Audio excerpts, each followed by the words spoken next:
Shri Swami Samarth students. आज आपण third स्टँडर्डमधील 1.3 द सीड ही पोयम पाहणार आहोत.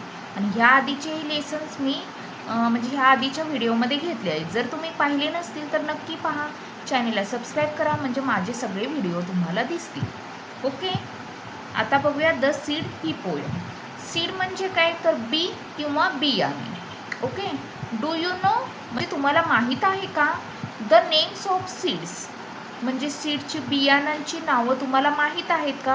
जसं की बघा आता मँगो सीड्स, चिकू सीड्स, व्हीट, ज्वार हे काय सीड्स झाले.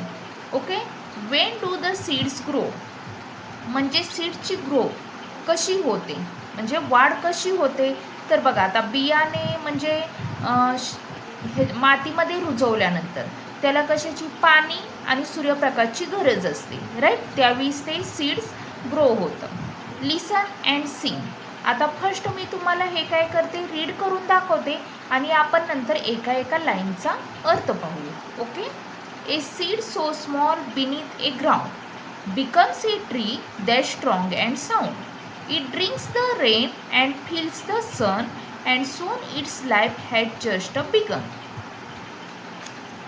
It sends its roots so deep and tight to hold it firm both day and night. Its leaves go green, the branches spread. The birds make nest above my head. The tree gives shade, the flowers bloom. It fills the air with sweet perfume. From tiny seed to giant tree, what wondrous thing a seed can be. Okay, आता आपण एक एक लाईनचा अर्थ पाहूया. ए seed so small beneath a ground. Beneath म्हणजे काय तर खाली, ग्राउंडच्या खाली एक छोटासा सीड आहे.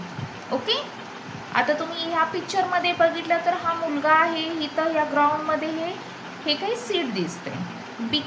Becomes a tree that strong and sound. आता ह्याच म्हणजे छोट्याशा सीडचं एक मोठ्याशा म्हणजे ट्रीमध्ये स्ट्रॉंग अशा ट्रीमध्ये काय त्याचं रूपांतर होतं. It drinks the rain and feels the sun. आता कसं तर इट ड्रिंक्स द रेन म्हणजे ते काय पावसाचे पाणी पितं. अँड फील द सन म्हणजे सूर्यप्रकाश. फील द सन म्हणजे काय सूर्यप्रकाश फील करतो. म्हणजे थोडक्यात की कोणत्याही सीडचं झाडामध्ये रूपांतर व्हायचं असेल तर त्याला कशाची पाण्याची आणि सूर्यप्रकाशाची गरज असते. Soon its life has just begun आणि त्यावेळी त्याची काय लाईफ सुरू होते. ओके,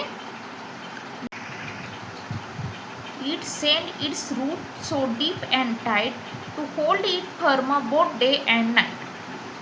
आता ते त्याचे रूट्स आहेत ते काही डीप म्हणजे एकदम खोलवर, टाईट म्हणजे घट्ट पकडणे म्हणजे एकदम खोलवर आणि घट्ट पकडून ठेवतात.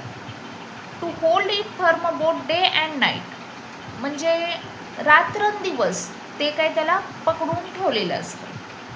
The leaves go green, the branches spread आणि नंतर मग त्याची हळूहळू काय पानं यायला लागतात, ग्रीन व्हायला लागतात आणि ब्रँचेस स्प्रेड म्हणजे ज्या ब्रँचेस असतात त्याच्या काय त्या स्प्रेड म्हणजे असं पसरायला लागतात. The birds make nest above my head आणि नंतर आता बघा हे जणू की ते झाडच म्हणतंय असं सांगलेलं आहे. नंतर ते पक्षी आहेत ते माझ्या ह्याच्यावरती म्हणजे नेस्ट घट करून राहायला लागतात असं सांगितलं आहे.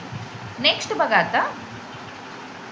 The tree gives shade, the flowers bloom, it fills the air with sweet perfume. Shade म्हणजे सावली आणि झाडं काय आपल्याला सावली देतात, right.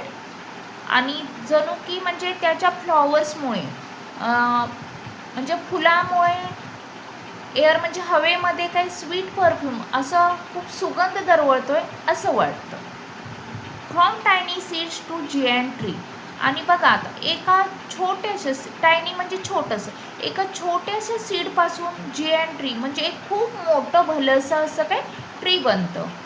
What wondrous thing a seed can be म्हणजे बघा ना वंडरस म्हणजे काय वंडरफुल.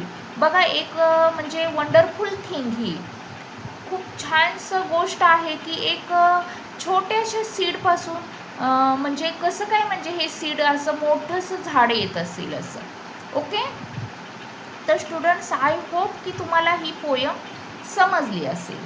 तर ही पोयम नुसतं फक्त ऐकून सोडून द्यायचं असं नाही, तर जे हार्ड वर्ड्स असतात ते तुम्हाला काही लर्नही करायचे आहेत आणि नंतर रीड करायला शिकायचे आहे आणि नंतर पोयम पाठही करायची आहे. ओके. तर स्टुडंट्स, अशा पद्धतीने माझे व्हिडिओ तुम्ही पाहत राहा आणि लाईक करा आणि शेअर करा. थँक्यू.